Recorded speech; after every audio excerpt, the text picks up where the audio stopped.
Welcome to Illustrator. This lesson is for painting and drawing. The first part, we're going to talk about how to use the paintbrush and do a little still life with an orange and an apple. The second part, I have a 3D form of a K, and we're going to draw it using the pen tool. Please watch and maybe try to follow along. I will be asking you to use these skills in the next project. There is nothing to turn in for this video. If you'd like to follow along, start with creating a new document. Then go to print, and let's just pick letter size, and we're going to do portrait. I always change again to inches, and you only need one artboard. Hit create, and you're ready to get started. So first, let's click on the paintbrush, which is B, and we're going to do one straight line. That's pretty easy, but do you see how it corrected itself? Let's do a circle. See how everything got a little bit smoother? It controlled the accuracy of the stroke. So if you're not the best in writing or don't have the best pen tool to be using, you're just using a clunky mouse like I do, you can change the accuracy to be really tight and make nice smooth curves. You can do that through properties under tool options. And you can see I have it all the way to the very end as smooth. Typically I keep it in the middle because I like accuracy and I like a little smoothness. Below here are some more options. This one's a great one to have. Edit selected path. And the great thing about this is that you can come back and edit a path again. So let's get the V tool, which is the selection tool. And if you select it and then go B again, and if I start off just at the tip, I can extend that line again. So if I wasn't quite done, I had to do V again and make sure it's selected, and then B, and then drag and move around. Next is thinking about size and scale. Plus is the right bracket, minus is the left bracket. So if I want to, I can change the stroke as I go. So a brush is primarily a stroke. So you can fill the stroke with any color. Next thing to talk about is some more of these like tools up here that we have. So we talked about that we want to make sure that it's a stroke. We talked about we could change the size. This doesn't do much. It's much better with the pencil. For here, this is where we get into the brush. And that's available over here. So we want to pull this out, and you'll be able to see that these are pretty much the same. So brushes is great. They have some presets available. If we click on these little boxes, you can see that the brush library menu pops up. Let's click on that. And I like to just go to the artistic. Since we're just going to be doing a still life, let's try to use one of these to kind of do some painting. So all of these now are available. This is kind of like swatches. It's going to set up all the brushes that you want to use. And let's make sure you have the brush on. So that's B again. So when we use these brushes above here, all of these will change with the brackets. When we start moving below it to these custom brushes, we will have to use the stroke. So if I start with this first charcoal feather, I'm going to have to change it through the stroke size, which you can also do in properties. So I'm just going to do a circle. And let's change the opacity. And maybe let's change the color. And we really can kind of build up the form with these layers. And with the different brushes that we have, we can really build the layer. You can see I'm just using property now, and I can just quickly grab a new brush and change my stroke weight. But you can see I'm getting some interesting texture. And check out the library to make sure there isn't other brushes that you would like. Just drag and delete the ones you don't like.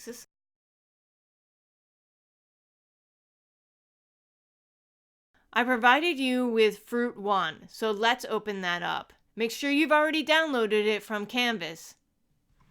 Go to File, Place, and find where you downloaded it. You might have it in Downloads, or you might have put it in special folder. Like it wouldn't be a bad idea to put it in your project one.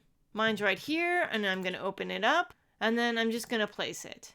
So this thing's huge, I'm going to use Command minus to move it out so I can see it. And then remember to do V to grab the corner, holding Shift to bring it to the page. And then you can do Command plus to bring it back. All right, I got the file in, so let's start painting. So the first thing I'm going to do is take my eyedropper and select a whole bunch of colors from my fruit. I'm going to go with a lighter and then a middle grade and then a dark. For the apple, a dark green to a lighter green to a very dark. And then if I want to, I can increase the size to find just the right color. You can see it's slightly changing as I go. And the brush I like to use just to get the colors down and not to be playing with texture so much, it's just a solid circle. It just fills the form up quickly. Paintbrush only uses a stroke color. Remember, you can also grab your strokes from here, and these tools right here I can use by scaling it up and down with the brackets. I'm going to stay away from my orange top and just kind of go around it so I can come back and put a little more detail to it. You know, take your time when you're doing this for your still life to make sure everything kind of stays straight and you get the best looking orange you can. And now I can go and change to another color and just sample color as you go. Do I for eyedropper and kind of select this color again.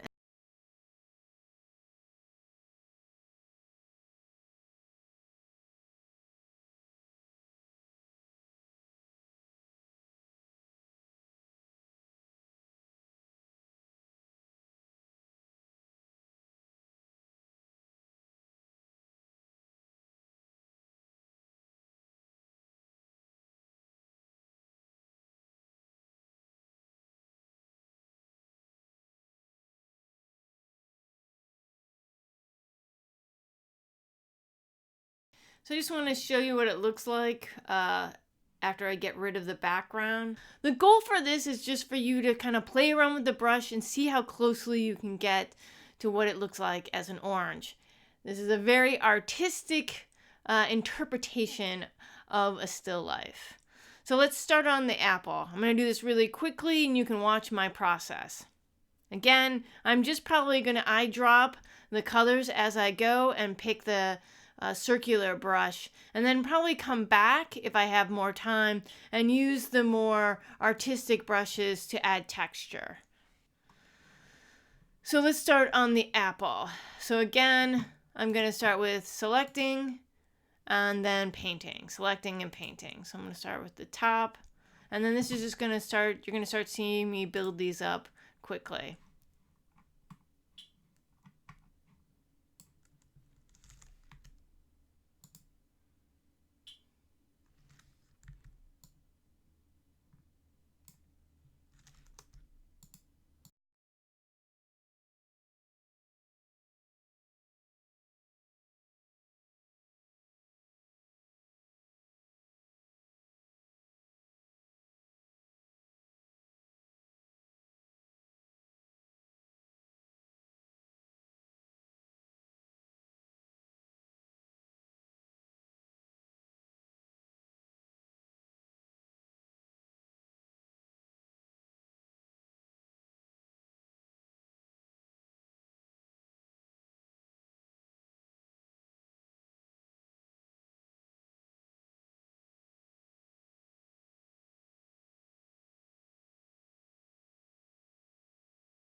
So it's a lot of trial and error, as you can see, to get that brush to really work. Can get some unique, kind of scratchy, kind of textured aspects out of these brushes. All right, so that's a little demo on brushes. Hopefully you're taking some time to test this out yourself. So the next thing I'm going to do is I'm just going to take out the background. So by doing that, I'm going to do unlock, which is the Option Command 2. And I'm going to delete it and see what I got. So that's kind of a fun, kind of painterly apple and orange. So there's one other tool I want to show you, which is a gradient. All right, so let's add a gradient. So the first thing is I'm going to get a shape. So that's M, if you want to do a rectangle. And I'm going to pull it and kind of park it right in between the fruit. And then after we do that, I'm going to select the gradient. And now you've got some commands up here that we haven't seen before. And the first one I'm going to do is the linear gradient, but you can do the circular one, and then you can do the freedom. And we'll talk about this one in a minute. I think this is the one I really enjoy. But let's go back to the traditional one. You can change the colors by clicking on it, and it'll pull up your swatches, and you can change it this way. Either direction. I'm just double clicking on it and I'm able to change it. You can add one, but you have to see that plus come up. See that? Then you can add one. All right, we'll make this one even darker so it looks like the background. And let's change it because we already have an orange color. All right, so this doesn't make sense for our background. So top to the bottom to get that gradient. I can also kind of tilt it if I wanted to. This is the color that I'm on, that circle. This is a diamond that's blending the two together. So there's less of a blend or more of the blend. So that's the basic gradient all set up there. We might want to put a little drop shadow here if we want. Again, you should spend more time on this. I'm just quickly doing it. I can grab a little bit of the brown, switch it back to the stroke, and make it into opacity. Try to blend over on top of the very dark black. I'm going to change it to opacity, and I've got the brown still. And I can go back and forth with this process, now adding black into it, and then brown. There's another gradient. If I delete this one, I'm going to add another square back to where it was. And then I'm going to go to the gradient tool, and I'm going to toggle through these. And now you can see that I got this more blended color. So what this is all of these are colors that I, again, can change to make them darker to match. I can move the colors into affect and blend. So it really has some nice qualities to it. So if I wanted the background to be whiter, where the fruit are kind of are, I can add another color, which would be maybe more of an orange on this end. I can increase the size. So it really creates this kind of watercolor effect. And you can get this nice white glow in the back. This kind of interesting. So play around with that a little bit and see what you can get to create more dynamic space. Mask everything so we have a nice clean shape. And I want to select everything and I'm going to group it. And then I can take rectangle, cover it up, mask everything. Masking really makes it that you can clean up the edge. That's Command 7. And see, now it makes it a really more picturesque painting. So that is the painting. When you do this for your assignment, it's okay that this is rough and very playful. At this point in the video, please take a break. It would be good if you tried out some of the skills you just learned. This video does not have an assignment attached to it. Let's use the pen tool to make an image. This is part 2. Let's go get the image that I provided. Please make sure you've already gone to Canvas and downloaded it, if you would like to follow along. So I'm going to go to Place, and I'm going to find it. Again, it might be good to download everything and put it into Project 1. Mine is on the desktop. The file is myk, and let's place this. All right, this is again a very big picture, so let's use the command plus and minus to go get to the other end. So command minus. Grab that corner, hit shift, and drag it back onto the page. Let's do command plus to bring us back. So I picked this K because I really want to just look at these very severe geometric shapes. All right, we got this all centered in. And then the next thing, let's just do that Command 2 to lock it. We don't want our image to be moving around. And I think it'll be important to start introducing layers. The photo is on layer 1. We're going to create a new one. And the thing about layers is it's literally what it's called. It's layering. You put one and then the next layer is on top of the next layer and so on and so on. So let's grab the pen tool, and if you hover over it, remember you can click on any of them that have the little triangle and we can see all the pen tools. So let's pick P for pen, and what I'm going to do is click and then click. So when I click, another segment line comes out. So I just go down and I click on the next corner. And as you can see, the fill is automatically filling. And we want to make sure that this just stays stroke. It just makes it a lot easier to see. So this is a front. So this is the furthest front. So I'm going to outline this and I'm going to put it on a layer and call it front. So the next will be, again, we're just clicking at these little points. I'm going to start in a little bit of the rectangle we just created. So I'm going to click, and then you can see that the segment is moved out, and then I'm going to click again. We're going to be enclosing all these forms. Click again, and come back through. And then let's hit Shift, and I want to close it. See how there's a circle there? That's how we're going to close this shape. And you have to be careful that you don't think you closed it and then you don't really have a full shape. So the arm will continue if it's not truly closed. So you want to make sure it is. All right, so we have our shape. I will call this front. And you can double click on it to get this layer option. Now let's turn that off. And let's do this one, and this one. And I'm going to put it on a new layer. The sides. Click. You get the pen tool again, which is just P. And I'm just clicking on the corners. So let's do this one, here, here, here. And again, it did close. I know that. Why? Because I didn't get the extension of another line.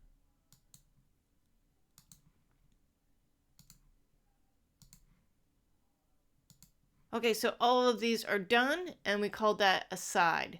Let's add one more. So I want to do this severe color here, so I'm going to click on this, and this is kind of like a shadow. And I would say this is kind of a shadow too. A shadow here. So I'm going to call these shadow, because we don't have our little edges, tops. All right, let's hide the shadows, and let's do these tops. So let's go back and let's start with front, and let's give this front a color. So I'm going to switch it to a fill, and I'm also can go to Pathfinder and I can create it into one. And at this point we can add a color. So let's add a blue. All right, so we've got the front. It looks good. We can close pattern. We can close Pathfinder. So let's go to the sides. So the sides are a little bit darker than the front. We selected them and we're going to change it into a fill. And then we're going to go up to our color palette and we're going to do a darker blue. So we're already getting this nice geometric shape here. So let's click off the sides because we completed that. Shadows, select the shapes you made, change it to a fill, and then let's find that dark blue and we'll go to this darker blue. And then the last is the tops. And the nice thing is if you did hide all the rest, I can just select just what I need. That's why it's great to keep them separate in layers. Let's switch it, and then let's find a really light blue. We could even do a gradient. We're getting really close to having this fun form. I think this actually should be sides, and maybe we change it to the same color. So let's move it to sides. And I do that by selecting, and then because it's the only one selected in that layer, I literally can just drag it to a different layer. See how it changed color? It was pink and then it went to green. And then I want this to be the same color as this. And we know from the fruit that all I need to do is select it. So I can go to transparencies and create an effect to make this more relatable to this color.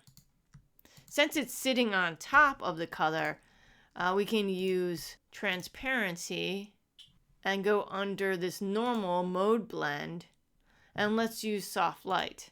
And you can see now it's closer to the color. It feels more like a shadow. This one I think is okay. We might want a little darker blue, and we could change that in color and kind of make it a darker blue.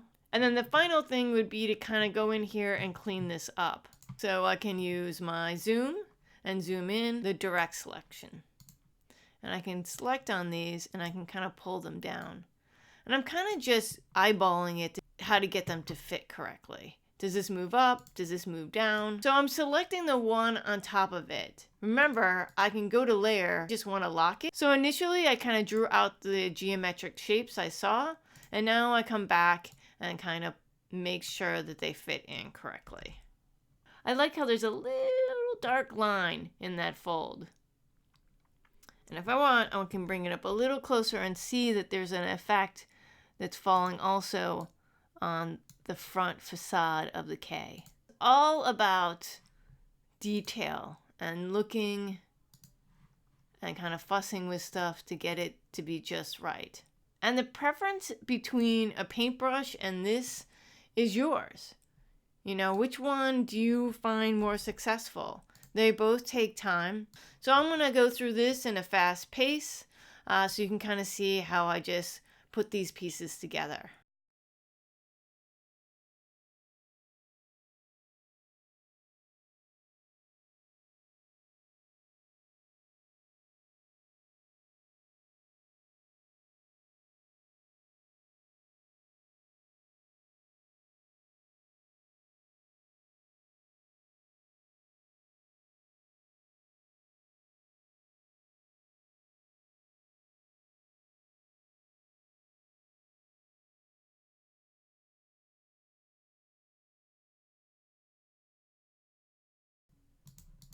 And there's my finished K.